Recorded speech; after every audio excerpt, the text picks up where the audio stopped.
말씀은 고린도전서 15장 1절부터 11절, 교회의 생애 13번째, 오늘 마지막으로 부활의 공동체는 교회입니다 라는 그런 부분으로 오늘 마지막으로 선고합니다.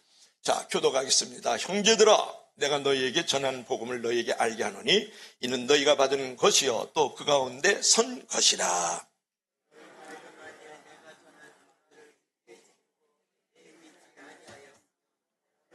내가 받은 것을 먼저 너희에게 전하였노니 이는 성경대로 그리스도께서 우리 죄를 위하여 죽으시고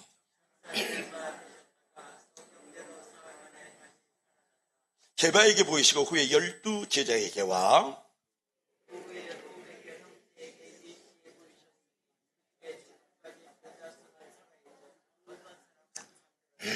그 후에 야고보에게 보이셨으며 그 후에 모든 사도에게와 나중에 만삭되지 못하여 난 자 같은 내게도 보이셨느니라. 나는 사도 중에 가장 작은 자라. 나를 하나님의 교회를 박해하였으므로 사도라 칭함받기를 감당하지 못할 자니라. 그러나 내가 나에 대한 것은 하나님의 은혜요 된 것이니 내게 주신 그의 은혜가 헛되지 아니하여 내가 모든 사도보다 더 많이 수고하였으나 내가 한 것이 아니요 오직 나와 함께 계신 하나님의 은혜로라. 우리 다 같이 그러므로 나나 그들이나 이같이 전파하며 너희도 이같이 믿었느니라. 아멘. 주 하나님, 오늘 부활의 영으로 함께 하셔서 저들 가운데 산소망이 넘쳐나게 하시고 내일의 삶맛을 느끼는 귀한 말씀이 될 수 있도록 성령께서 이끌어 주시옵소서. 예수님 이름으로 기도하옵나이다. 아멘. 그리 바보 불러요. 우리 다 같이 한번 읽어봐요. 시작. 부활이 있기에 내일이 있고 부활이 있기에 삶만 난다. 아멘. 냉이죠. 여러분, 봄이 되면 말이죠, 이 재래시장이라든지 아니면 욕곡 장터에 가면은 말이죠, 봄나물이 아주 이렇게 펼쳐져 있는 모습을 보죠. 왠지 그것이 다정하게 느껴지는 이유는 뭐냐 그러면 봄 기운이 우리 가운데 전달되기 때문에 거기에 애착이 가고 거기에 사랑스러움을 느낄 수가 있는 거죠. 그런데 보면은 이제 이 봄나물이 말이죠, 냉이라든지 또는 달래 같은 것들이 아주 딱딱한 그 땅을 뚫고 올라와요. 그리고 아주 거칠고 메마른 땅을 뚫고 올라옵니다. 겨울 내내 누렇게 거무스름하게 죽어 있는 것 같았는데 땅을 뚫고 이렇게 올라와요. 그래서 순이 돋고 그 다음에 줄기가 돋고 이렇게 싹을 피우는 것을 볼 수가 있거든요. 그런 모습을 보면은 이 흙을 뚫고 나오는 달래라든지 냉이라든지 기타 이 봄나물들을 보면은 예수님의 부활을 닮은 것 같지 않느냐고 여러분에게 말씀을 드리고 싶은 거예요. 예수님께서는 컴컴한 부둣물을 여시고 부활을 하셨거든요. 여러분, 봄나물은 생명이 있습니다. 그 생명이 있기 때문에 거기에 아주 짙은 그 향기가 그 달래 안에도 있고 그 냉이 안에도 있는 것을 볼 수가 있거든요. 그래가지고 그 달래라든지 냉이를 말이요, 된장에다 풀어가지고 말이죠, 달래하고 냉이국을 끓여 먹으면 얼마나 구수한 맛이 나는지 몰라요.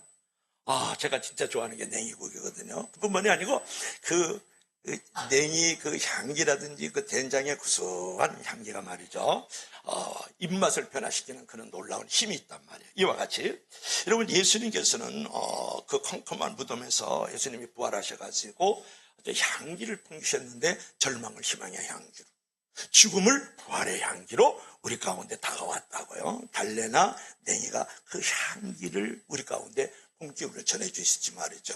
여러분, 부활이 있기 때문에 내일이 있는 거예요. 부활이 있어가지고 여러분 삶만 나는 겁니다. 여러분, 봄나물이 봄의 향기를 우리 가운데 전해주듯이 예수님의 그 부활의 향기가 우리가 이제 생명의 향기로, 삶의 향기로 우리 가운데 전달되는 줄로 믿을 수 있기를 바랍니다. 오늘은 부활에 관해서 한번 생각해 보려고 하는데요. 고린도전서 12장은 은사장이에요. 그렇죠. 고린도전서 13장은 무슨 장이에요? 13장은 13절까지 있는데 사랑장이죠. 14장은 무슨 장이에요? 방언장이라 그래요. 15장은 부활장이라 그러거든요. 오늘 15장의 그 모든 언어들을 볼 것 같으면 부활이라는 웅대한 그런 드라마틱한 것들을 여기서 우리가 발견할 수가 있어요. 기독교의 가장 위대한 주제는 십자가라고 생각을 많이 하는데 사실은 우리나라는 십자가가 많아요. 그래서 우리나라를 벗어나면 유럽이라든지 또는 뭐 이렇게 아시아 쪽으로만 나가도 이제 부활을 되게 큰 주제로 삼거든요. 그러니까 기독교는 위대한 십자가도 있지만 아주 웅장한 부활을 다루고 있다는 것을 여러분이 한번 생각해 볼 필요가 있는데, 오늘 본문을 보면은 부활자라는 걸 기록하면서 사도 바울이 자신이 받은 그 부활의 은혜가 있어요. 그 부활의 은혜가 있는데, 이 부활을 통해서 사도 바울이 어떻게 그 은혜를 고백하고 있는지 오늘 세 가지를 생각해 보려고 하는데, 자, 사도 바울이 부활의 은혜를 어떻게 고백하고 있을까요? 자, 첫째로 우리 다 같이 시작. 부활에 대한 믿음을 고백하고 있다. 부활에 대한 확신을 지금 고백하고 있는 거거든요. 컴컴한 무덤문을 팍 차고 예수께서 지금 부활하는 그런 장면을 우리가 볼 수 있지 않습니까? 생명의 향기가 아주 풍겨나는 모습이죠. 자, 성경은 어떻게 얘기하고 있을까요? 시작. 형제들아, 내가 너희에게 전한 복음을 너희에게 알게 하노니 이는 너희가 받은 것이요 또 그 가운데 천 것이라. 1절에 보면 내가 너희에게 전한 복음을, 이렇게 했어요. 내가 너희에게 전하는 복음을, 그러니까 바울 목사, 바울 선교사가 지금 고린도 교인들에게 전하는 복음을 이렇게 얘기하고 있다고요. 자, 이 절 한번 읽어볼까요? 시작. 너희가 만일 내가 전한 그 말을 굳게 지키고 헛되이 믿지 아니하였으면 그로 말미암아 구원을 받으리라, 이렇게 말씀을 했거든요.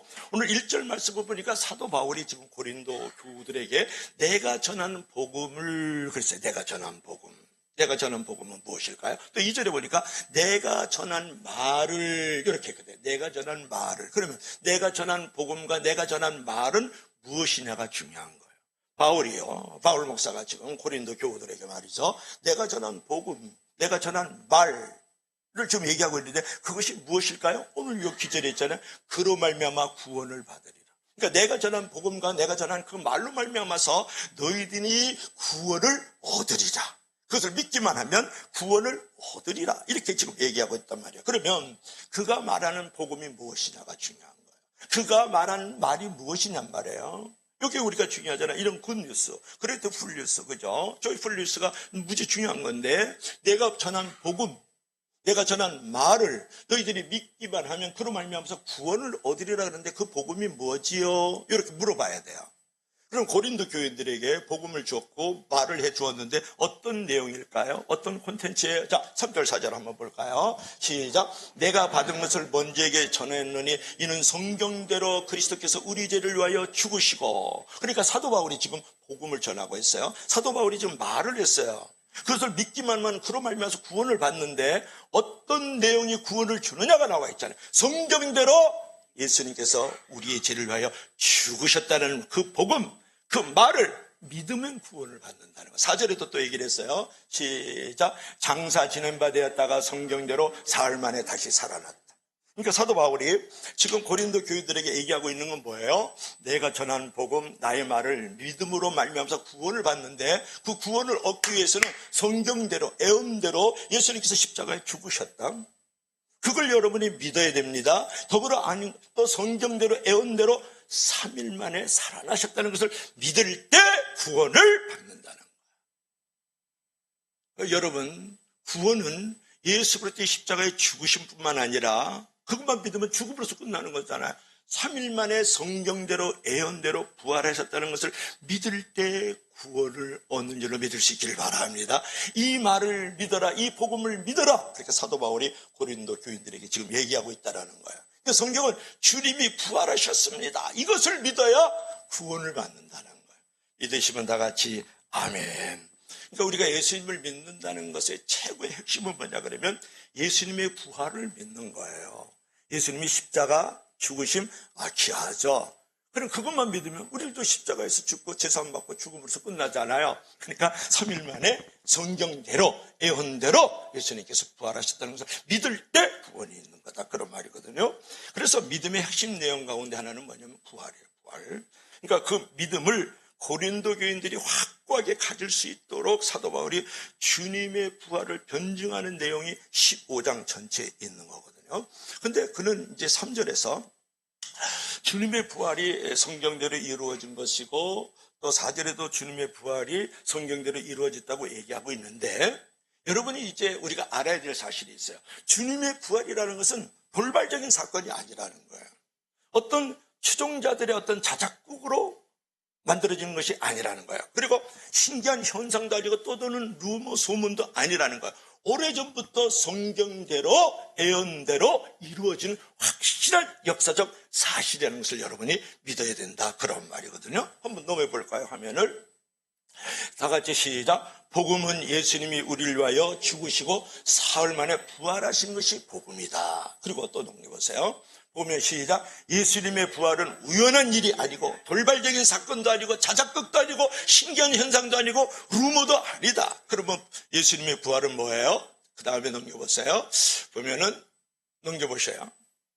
시작. 부활은 역사적인 확실한 사실, 성경대로 예언대로 역사적으로 반드시 예수님께서는 부활했다라는 거예요. 그런데 오늘 5절부터 7절에 볼 것 같으면 어떤 내용이 나오냐 그러면 예수님의 부활을 목격한 사람들이 엄청 많이 나와요. 개발하는 것은 이제 베드로거든요. 그 후 12제자에게. 그 다음에 6절에 볼 것 같으면은 이제 500의 형제에게도 예수님께서 부활하셨던 것을, 무덤을 박차고 사망의 권세를 깨뜨리면서 이제 부활하셨던 것을 예수님의 12제자들도 다 보았고, 그 다음에 500의 형제들도 보았다. 이렇게 지금 얘기를 하고 있거든요.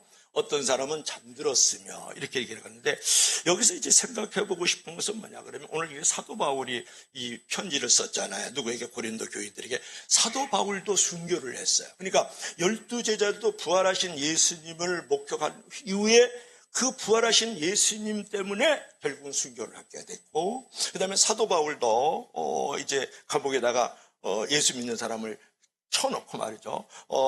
예수 믿는 사람들을 살해했던 사람이 누구냐면 그 당시는 사울이죠. 사울이었거든요. 바울이었거든요. 근데 지금 전쟁이 일어나고 있는 시리아 있죠. 이스라엘 바로 위에가 시리아예요. 그 당시는 수리아야. 수리아 다마스커스, 그때는 성경에는 다메섹이라고 나와요.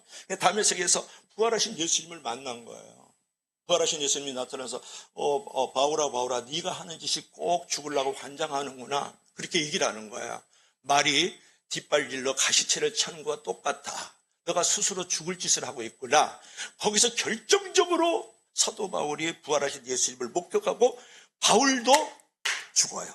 어떻게 되냐면 로마에 가가지고 결국은 목을 들이우고 도끼를 쳐가지고 이제 살해를 당한단 말이에요. 바울 교회가 있어요. 한번 로마에 가면 바울 교회를 한번 가보시면 좋죠. 저는 2번이나 갔다 왔어요. 근데 중요한 것은 뭐냐 그러면 예수님의 12제자들과 바울뿐만 아니라 그 외에 허다히 많은 우리의 신앙의 선조들이 부활하신 예수님을 목격한 후에 그분을 위해서 죽었다라는 거예요. 한번 볼까요? 자, 12제자가 어떻게 죽었느냐 그러면 한번 사진을 한번 보면 나오는데요. 큰 야고보, 즉 헤롯 아그리파 1세에 의해서 참수형으로 죽어요. 야고보는. 그 다음에 베드로는 로마에서 거꾸로 달려주고 맨 왼쪽에 있는데, 여러분이 그림이 좀 작죠? 왼쪽에 보면은 베드로가 십자가에 거꾸로 달려서 죽어요. 그 다음에 안드레는 터키에서 X자형 십자가에 순교를 하게 돼요. 형제죠. 다디오는 페르시아에서 십자가형으로 죽게 되고, 빌립은 소아시아에서 십자가에 못 박혀 순교를 해요. 그래서 내가 터키에 가갔는데 빌립이 죽은 그 순교의 그 무덤을 보고 참 마음이 아주 스산했어요. 왜냐하면 그 무덤을 잘 갖고 있는데 그 동네가 또 이게 모슬렘 동네잖아요. 그러다 보니까 대충 해놓은 거예요. 그래서 내가 그 기억이 아직도 선명합니다. 바돌레면은 아르메니아에서 껍질이 벗겨져요. 그래도 안 죽어요. 그러니까 이제 참수형으로 죽어요. 바돌레면은. 그 다음에 도마는 말이죠. 예수님 의심했던 도마 말이죠. 예수님 손가락에 내 손가락 집어넣고 예수님 옆구리에 내 손가락 집어넣지 않고는 나 못 믿어, 이랬던 사람이 도마는 인도에 가서, 인도가 꽤 멀죠. 이스라엘에서 인도 꽤 멉니다. 인도에 가서 이제 창에 찔려서 이제 죽어요. 그리고 마태는 에티오피아, 아프리카죠. 거기에 가가지고 이제 칼에 맞아 이제 죽게 되고, 작은 야고보는 누구냐 그러면 큰 야고보하고 작은 야고보가 나오거든요. 큰 야고보는 예수님의 수제자고, 작은 야고보는 예수님의 동생이에요. 친동생. 예수님의 친동생이 처음에는 예수님을 믿지 않았다가 나중에 예수님을 믿게 되면서 예루살렘의 지도자로 있다가 거기서 이제 낭떠러지에서 떨어지면서 돌에 맞아 죽어요. 그뿐만이 아니고 시몬, 페르시아에서 톱으로 몸이 2동강이 나요. 시몬. 여러분들은 하도 잔인한 영화들을 많이 보니까, 범죄도시 1, 2, 3 보니까 이게 우리 마음이 찔리지가 않는 거예요. 그런 걸 하도 잔인한 모습을 보니까, 그래요, 이래야 될 거 아니라. 내가 한번 해볼게요. 페르시아에서 시몬은 톱으로 몸이 2동강 나서 죽었습니다. 웃어. 그럼 마띠아가 말이죠. 예루살렘에서 돌매질을 당한 다음에 참수형으로 죽어요. 그 다음에 요한만이 자연사를 해요. 그러니까 여러분이 잘 알죠. 반모섬에서 계시록을 써요. 계시록은요 하루 만에 받은 환상을 계시록을 쓴 겁니다. 몇 년을 받아서 쓴 게 아니라고요. 그런데 거기서 반모섬에서 이제 죽어요. 반모섬을 한번 가야 되는데 거기까지는 못 갔어요. 반모섬에서 이제 죽게 되죠. 그리고 사도 바울은 목이 잘려서 죽게 되고. 자, 제가 무슨 얘기를 이렇게 장황하게 예수님이 12제자들이 순교한 모습을 이렇게 보여주고 있느냐, 이제 그런 거거든요.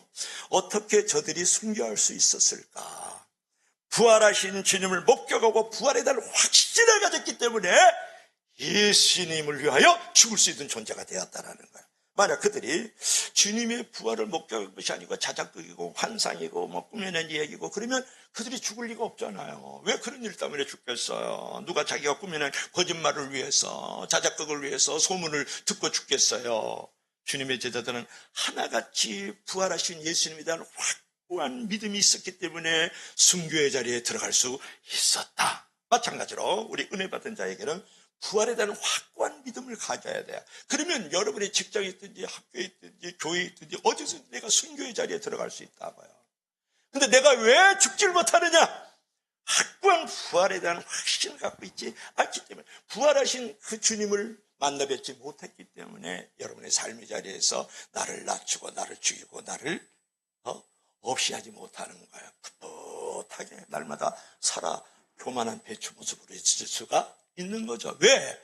부활하신 주님을 목격하지 못했기 때문에, 부활하신 주님을 만나지 못했기 때문에, 부활하신 주님을 내가 친히 보지 못했기 때문에 그렇다고 생각하지 않았어요? 그래서 우리는 사도신경을 통해서 시작, 몸이 다시 사는 것과 영원히 사는 것을 믿습니다. 매줄마다 이거를 고백하는 거잖아요. 몸이 다시 사는 것과 영원히 사는 것을 믿습니다. 부활의 주님이시여, 이렇게 고백을 하는 거잖아요. 여러분, 우리는 비록 몸으로 부활하신 주님을 뵙지는 못했지만 사도 바울이 말이죠. 사도 바울 목사가, 선교사가 목숨을 걸고 지켰던 주님에 대한 부활을 가지고 몸이 다시 사는 것과 영원히 사는 것을 믿었던 것처럼 저와 여러분도 지금도 부활하셨고 지금도 살아계시고 딱 세상 끝날까지 우리와 동행하시는 그런 부활하신 주님을 확실히 믿는 믿음의 고백이 저와 여러분에게 삶의 자리에 일어나기를 주의 이름으로 간절히 축복합니다. 자, 두 번째로는 우리가 부활하신 그 주님에 대해서, 주님을 만났을 때 우리가 어떤 은혜를 고백할 수 있느냐 그러면 시작, 겸손에 대한 믿음이다. 그러니까 우리가 정말 부활하신 그 주님을 내가 인격적으로 만나고 내가 볼 수 있고 잡을 수 있다 그러면 겸손에 대한 믿음이 있다라는 거예요. 또 겸손에 대한 믿음이 있을 때 부활하신 예수님을 볼 수가 있다고요. 자, 우리 성경은 어떻게 읽었을까요? 우리 다 같이 시작. 맨 나중에 만삭되지 못하여 난 자 같은 내게도 보이셨느니라. 이제 보세요. 만삭되지 못하여 난 자. 그러면 이걸 조산하라 그래요. 그죠? 10달이 돼서 아기를 낳아야 되는데 6달, 7달, 8달, 9달 만에 걸 갖다가 만삭되지 못하여 난 자. 이렇게 얘기를 하는 거야. 이 얘기를 왜 사도 바울이 했을까? 사도 바울이 7개월 만에 태어나서? 사도 바울이 9개월 만에 태어나서? 그런 게 아니고 뭐냐면 나같이 무능한 자에게, 나같이 무가치한 자에게, 나같이 못난 자에게 예수님이 보여주셨다는 것을 지극히 낮추면서 겸손하게 지금 말하고 있는 거예요. 그래서 나는 만삭되지 못한 자와 같은 나에게도 부활하신 주님이 나를 만나주셨습니다. 이렇게 겸손하게 낮추고 있는 모습을 여기서 볼 수가 있어야 되겠죠.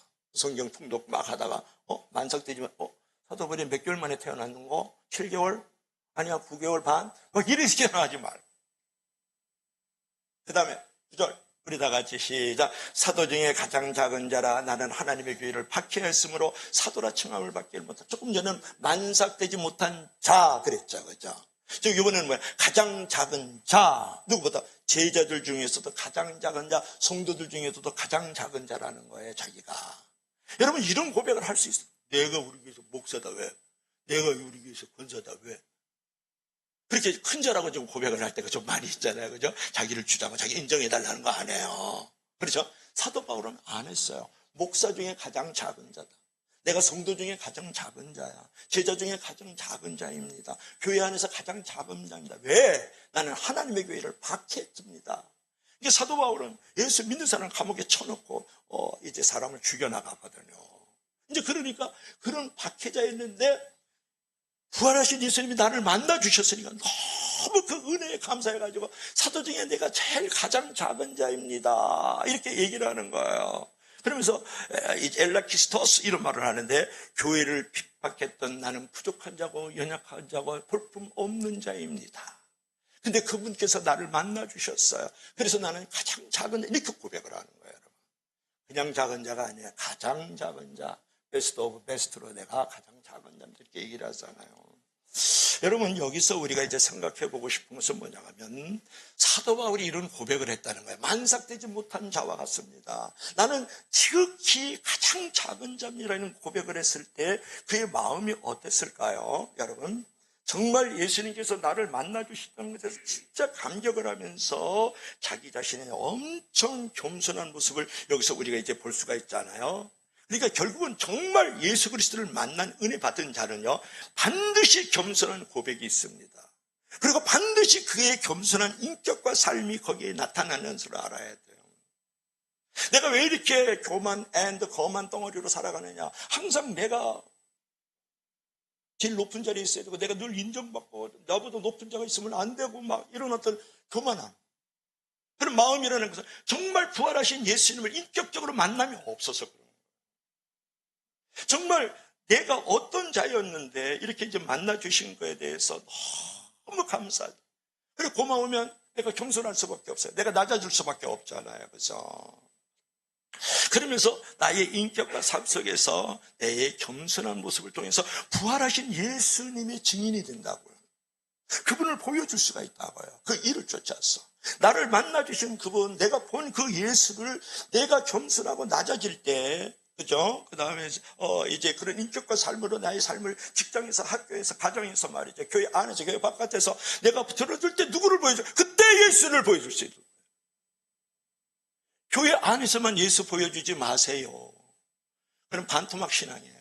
교회 바깥에서 예수를 보여주라고요.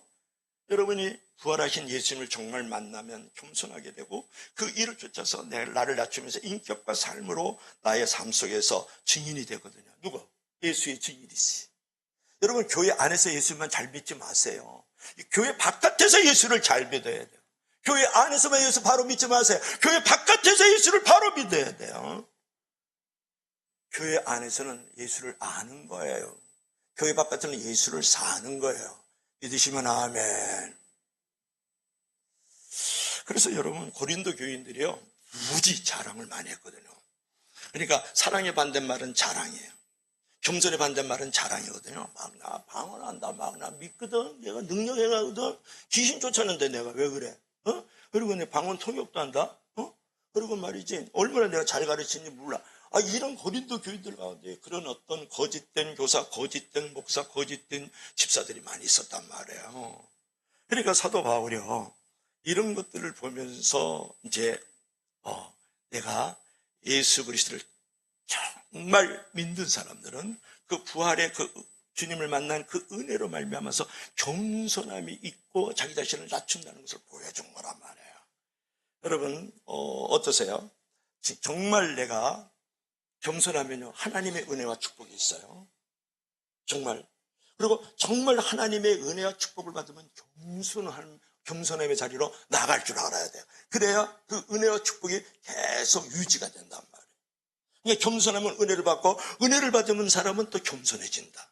축복을 받으면 겸손해지고 겸손한 사람에게 축복이 온다는 이 등식을 알아야 돼. 따라서요. 은혜를 받으면 겸손하다. 겸손하면 은혜도 받는다. 할렐루야. 이게 손바닥 앞에. 여러분이 잘 아는 사람 가운데 한 사람 볼래요? 이 사람은 누굴까요? 누굴 보면 하이든이에요. 하이든. 이름은 이든이고 성은 하시예요. 하나님의 후손이죠. 하이든. 다 같이 읽어봐요. 시작. 이 작품은 나에게서 온 것이 아니라 하나님께로부터 온 것입니다. 여러분 지금부터 한 200년 전 1808년에 이 하이든이 말이죠. 작곡한 오라토리오 천지창조가 막 지금 연주가 되고 있었거든요. 그 연주회장에 누가 있냐면 하이든이 왔단 말이에요. 그러니까 연주가 모두 끝난 다음에 사회자가 이 곡을 작곡한 하이든 선생님이 이 자리에 참석했사옵나이다. 그러니까 막 모든 사람들이 다 기립박수 막 같이 박수를 막 보내요. 그때 하이든이 딱 일어나서 하늘을 우러러보면서 하는 말이, 이 작품은 나에게서 온 것이 아닙니다. 하나님께로부터 온 것입니다. 그래서 저는 이제 이번에 손자 하나 더 생기면 장 하이든이라고 지으려고. 장 하이든 장, 다니엘 장 이제 그만하고 이제 하이든 장을 하지. 하이든이 너무 좋아. 하시가 또 있으니까요. 여러분, 이 작품은 나에게서 온 것이 아니고 하나님께로부터 왔습니다. 여러분, 이 자리가 나로부터 온 것이 아니라 하나님으로부터 왔습니다. 이것이 나에게서 온 것이 아니고 하나님으로부터 왔습니다. 이러한 모든 상황들은 나에게서 온 것이 아니고 하나님께로부터 왔습니다. 이런 고백을 하이드처럼 해야 되지 않을까요? 여러분, 모든 영광을 하나님께 올리는 그런 겸손하고 낮아지는 그런 고백을 하는 사람에게 하나님이 영감을 주셔가지고 위대한 작품을 쓰게 만드는 거예요. 교만하면 자기 기준, 자기 우상, 자기 이제 편리, 자기 주장으로 살아가는 사람에게는 위대한 작품을 쓸 수가 없어요. 송명기 시인이 했던 말이 지금 생각나는데, 송명기 시인이 시를 잘 쓰잖아요. 근데 뭐라 그러는지 아세요? 나는 하나님의 몽당 연필일 뿐입니다. 기가 막히죠. 예수쟁이들이 그런 고백이 안 되죠. 왜 그러냐? 당신이 입으로만 생각으로만 하나님을 만났기 때문에 그런 거예요. 정말 하나님을 보고 하나님을 인격적으로 내가 그분의 만남의 체험이 없기 때문에 늘 비전으로만, 생각으로만, 믿음으로만 만나고 있는 거예요. 그분은 실질적으로 체험이 없단 말이에요. 만남에 부활하신 예수를 만난 경험이 없는 거예요. 아는 거예요. 생각하고 있는 거예요. 그냥 믿는 거예요. 이 차이를 여러분 알겠어요? 그리고 베드로전서 5장 5절에 보면 다 겸손으로 허리를 동이라 하나님은 교만한 자를 대적하시되 겸손한 자에게 은혜를 베푸시느니라. 여러분, 겸손하면요, 자기를 낮추면 계속해서 의뢰를 받으면서 이런 작품을 쓸 수 있는 존재로 만들어 간다고. 그래서 여러분들께서 이제 중요한 것은 뭐냐 그러면 어떻게 해야 겸손해지죠? 이게 중요한 거예요. 나 겸손해지겠습니다. 아니, 생각만 하면 겸손해지지 않아요. 날마다 낮추며 살겠습니다. 한 달에 한 번, 1년에 한 번, 일주일에 한 번 소리치고 나가도 여러분 겸손해지지 않아요. 그럼 어떻게 내가 겸손해지겠어요? 어떻게 내가 낮아지느냐가 지금 물어보잖아요. 어떻게 사도 바울처럼 내가 겸손해질 수 있을까요? 어떻게 하면 내가 모든 사람보다 낮아질 수 있을까요? 어떻게 하면 내 자신을 비우고 예수 그리스도로 채워서 많은 사람에게 그리스도의 부활의 증인으로 내 가정과 직장과 사업에서 어디서 보여줄 수 있을까요? 자, 31절 한번 봐봐요. 31절 시작. 형제들아, 내가 그리스도 예수 우리 주 안에서 가진 바 너희에 대한 나의 자랑을 두고 단언하노니 나는 날마다 힘들어. 여러분, 책은 100권 읽어도요, 날마다 내가 인격과 삶으로 살아들이지 않으면 인간 변화되지 않습니다. 여러분, 날마다 이제 매주일마다 또는 한 달에 한두 번씩 와서 예배를 드린다고 여러분 절대 겸손해지지 않습니다. 낮아지지 않습니다. 여러분, 변화되지 않습니다. 이거 알아야 돼요. 계속해서 반복하는 것이 나를 만들어가는 거예요. 계속해서 내가 습관화시키고 있는 것이 나를 만들어가는 거야. 오늘 사도 바울이 지금 뭐라 그랬어요? 나는 한 달에 한 번, 1년에 한 번, 일주일에 한 번 와서 예배 드리면서 나는 겸손해지노라 그렇게 하지 않았어요. 내가 죽노라 그러지 않았다고요.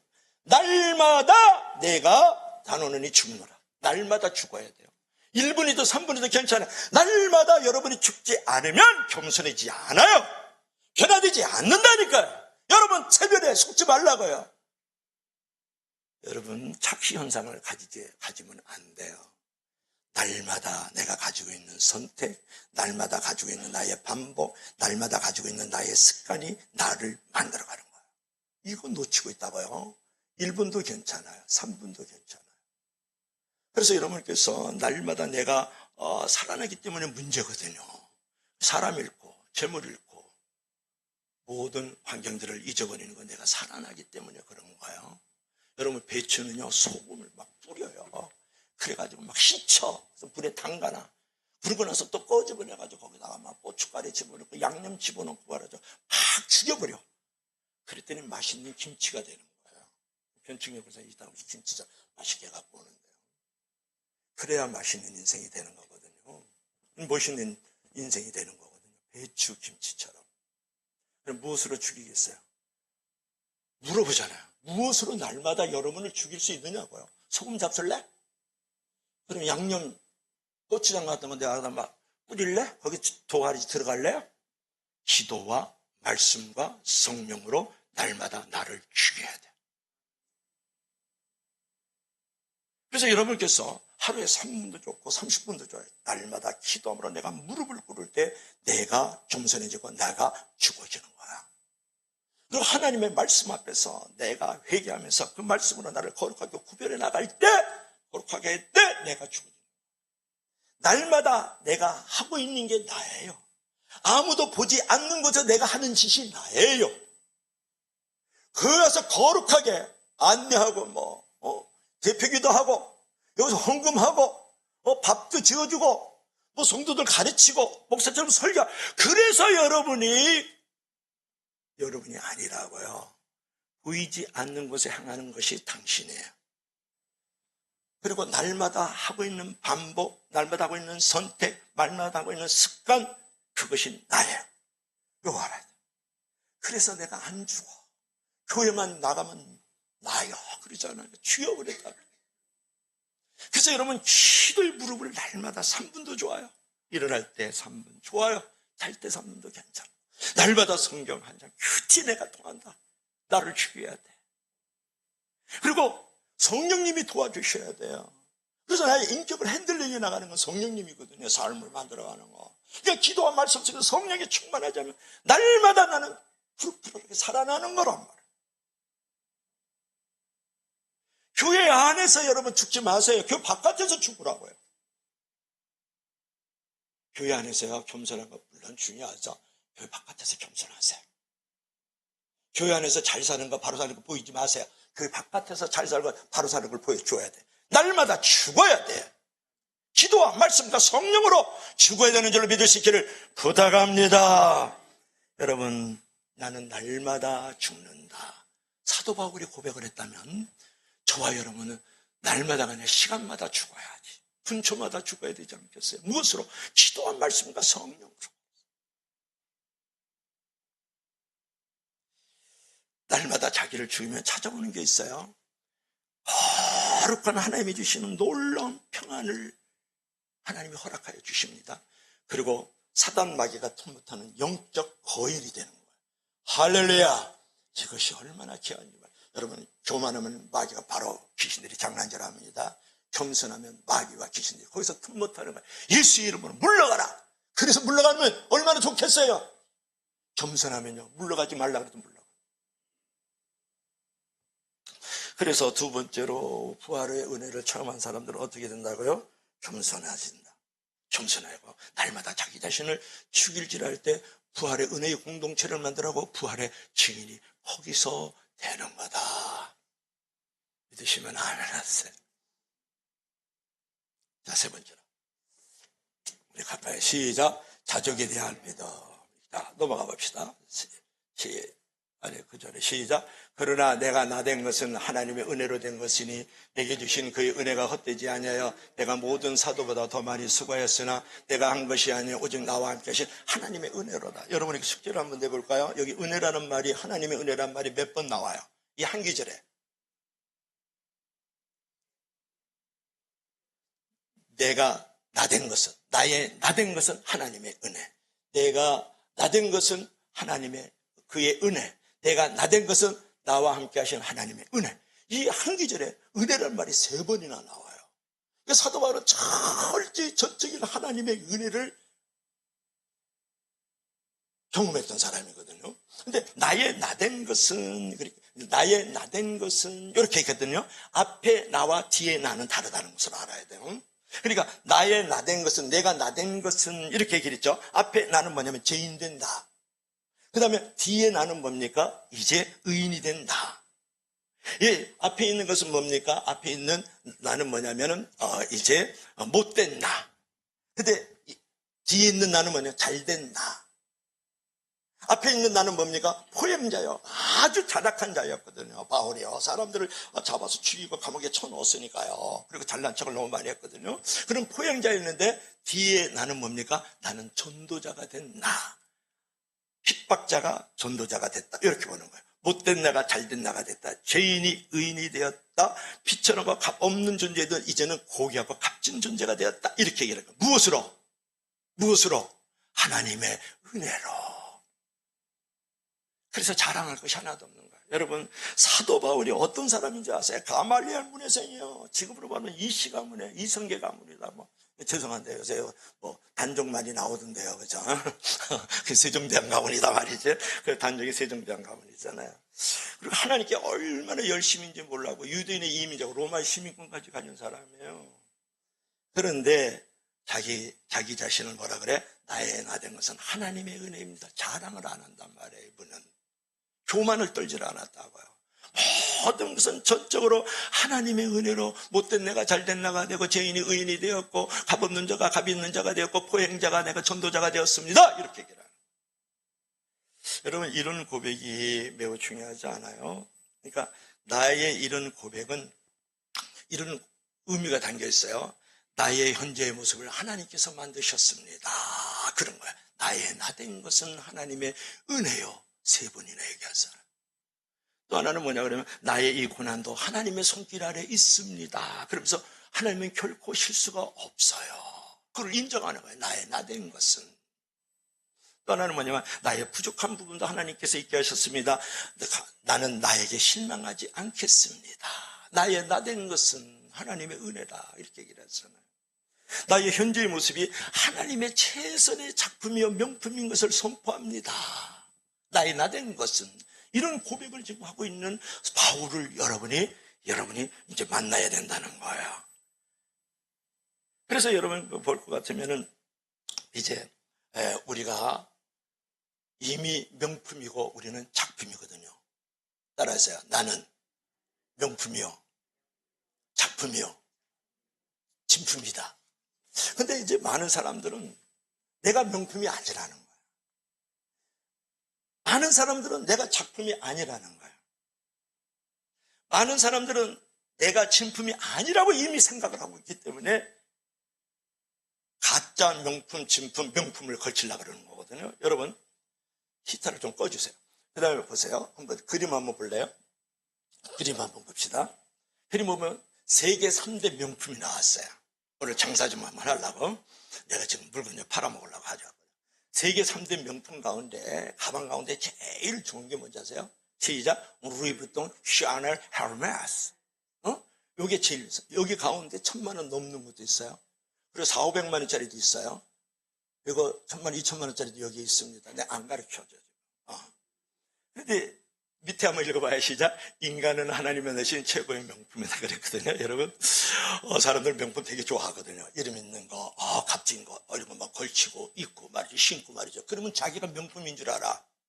명품인 줄 알아. 그래서 어느 정도냐면 값비싼 이런 가방이라든지 옷이라든지 신발이라든지 만년필 그런 것들을 대여해주는 가게방이 있는 거 아세요?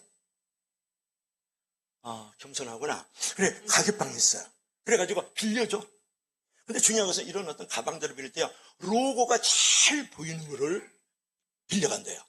그러니까 디자인이라든지 뭐 거기에 뭐 어떤 핀들이 이런 건 안 보고 로고가 잘 보여. 왜냐? 보여주기 위해서. 한송 원사님 혹시 그런 일은 없죠?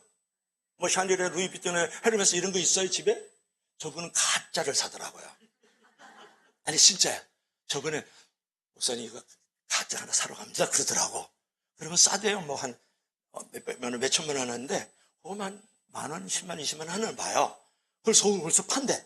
그거 사러 가더라니까. 그것도 교만이야. 그래가지고 어떤 사람은 사인하는 데 있잖아요. 계약서 사인할 때 몽블랑 만년필을 빌려간대요. 사인할 때 그걸 보여주려고. 놀랬어요. 명품, 진품, 걸작품 이거 내가 이렇게 추적하다가 이거 잡아낸 거거든요. 근데 여러분, 이제 무엇보다 중요한 것은 여러분, 명품이라는 인생, 진품이라는 인생을 나는 보여주기 위해서 막 걸쳐고 입고 막 그러죠. 그죠? 예? 그냥 신발 신고 막 이제 만년필 같은 거 보여주기 위해서 대여해가지고 몽블랑 연필이래, 그게. 그걸로 쌓인. 그래서 명품, 진품, 작품이 되는 게 아니라는 걸 알아요. 성령 스스로를 머리를 지지고 뽑고 머리 립스틱 칠하고 다 소용없어요. 다 소용없다고요. 그러면 어떻게 되느냐, 이제 이것이 중요한데요. 여러분이 차 중에 제일 비싼 차가 뭐냐면 롤스로이 보드테일이라는 거예요. 이게 보트처럼 비슷하게 만들었는데 롤스로이 보드테일이라는 차가 있는데 그게 얼마짜리인지 아세요? 자, 맞춰보세요. 3억, 30억, 300억. 시작. 300억이에요. 롤스로이 보트테일이라는 차가 있는데 300억짜리야. 그리고 호날두가 타고 다니는 게 뭔지 아세요? 페라리. 손흥민이가 타고 다니는 게 페라리. 그리고 호날두가 타는 게 람보기니야. 그 다음에 이제 부가티 같은 거. 이놈은 차가 우지부지 많아. 말도 못해. 나 손흥민이한테 기분이 되게 나빴어요. 손흥민이가 타고 다니는 게 뭔지 아세요? 페라리하고 아우디를 타고 다닌대. 아니, 우리나라 사람인데 우리나라 차가 얼마나 좋아. 그거 끌고 다녀야 될 거 아니야? 이놈의 새끼 어디서 그냥 페라리 같은 거, 아우디 같은 거 끌고 다니고 그래. 나쁜 놈이야지. 그리고 옷 중에서 이제 제가 10위를 불러줄 테니까 적어봐요. 자, 1위가 뭐냐? 브라다, 그다음 헤르메스, 구리, 돌체, 조르지오, 아르마니, 샤넬, 베르사체, 크리스탄 디올, 생르봉, 루이비통이 맨 끝에 있더라고. 제일 명품 옷 10가지를 얘기해 준 거예요, 여러분. 나 이거 애우느라고 아주 안 애워지더라고. 중요한 거는 내가 얘기할게요. 지금 내가 이제 롤스로이스 보트테일이라는 300억짜리 차를 딱 타고 가. 근데 그 안에 탄 놈이 깡패야. 그러면 그 인생이 진품 명품 인생이에요? 깡패 인생이에요? 깡패 인생이지. 지금 최고 좋은 게 프라다거든요. 프라다를 입는다 그런 저기도 있어요. 영화도 있어. 근데 프라다를 내가 입었어요. 지금 옷을 입었는데 이게 수억짜리예요. 여러분 상상이 잘 안 되죠? 근데 그 옷을 입은 인간이 어떤 인간인지 알아요? 사치하는 인간이야, 여자. 그리고 남자를 사고 파는 여자야. 그러면 그 옷을 진품 명품을 입었어, 영화자면이. 그러면 이 사람이 진품이야, 명품이에요? 짝퉁이에요. 짝퉁이지. 이거를 놓친다고요. 많은 사람이 아주 명품 신발 신고 명품 옷을 입고 명품 가방을 둘러매고 아주 비싼 진품 차를 끌고 다닌다. 그래서 네가 진품 인생, 명품 인생, 네가 작품 인생이 아니라는 걸 알아야지. 이걸 다 속고 있다니까요. 보여주기 위해서 살아가는 거죠. 나의 나됨이 없잖아요, 그게. 그래서 여러분, 우리 인간은 이미 명품이에요. 따라서 나는 명품이다.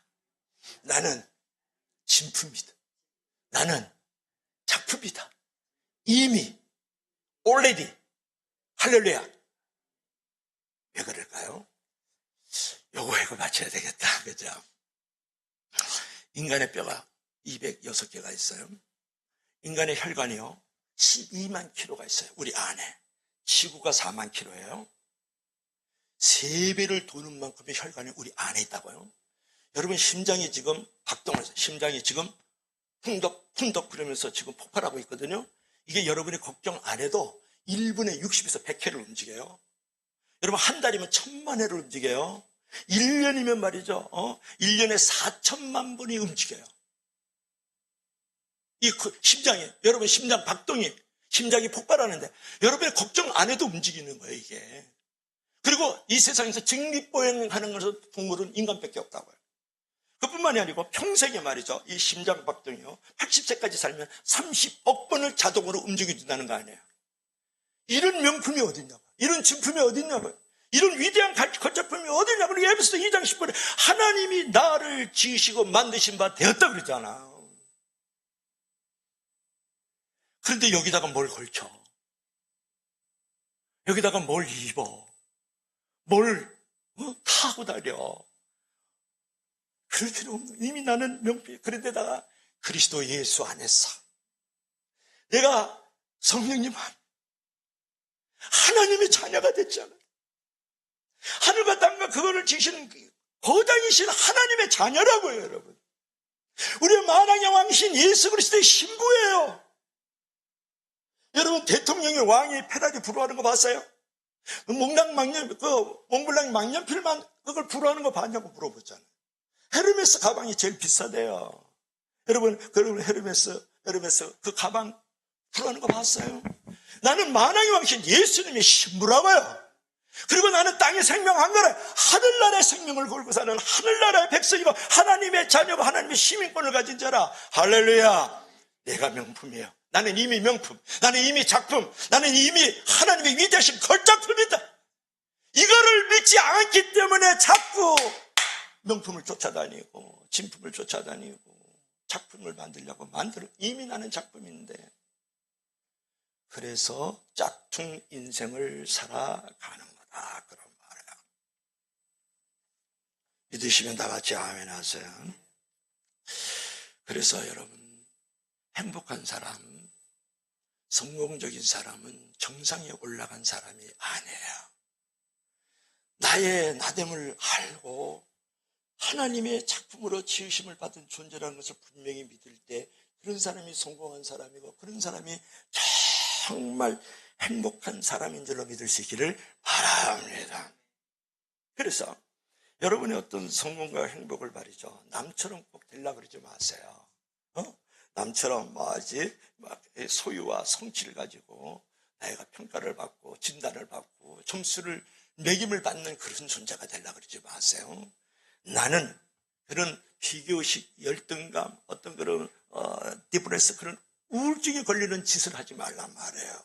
이제는 내가 나의 나 된 것은 하나님의 은혜다 생각하면서 현재 나는 위대한 작품이고 명품이야. 내가 있는 자리에서 내가 하나님께 영광과 찬송이 되면 된다, 그런 말이에요. 여러분, 산을 볼 것 같으면요, 이름 모를 꽃들도 있고 소나무도 있고요, 그 다음에 폭포도 있고 바위도 있고 자갈들도 있고요, 구름도 있는 것을 볼 수 있어요. 하나님이 다 그렇게 지어서 산이 산답게 만들어 가는데 이름 모를 것을 이름 모를 꽃대로 나를 보여주고 있다고요.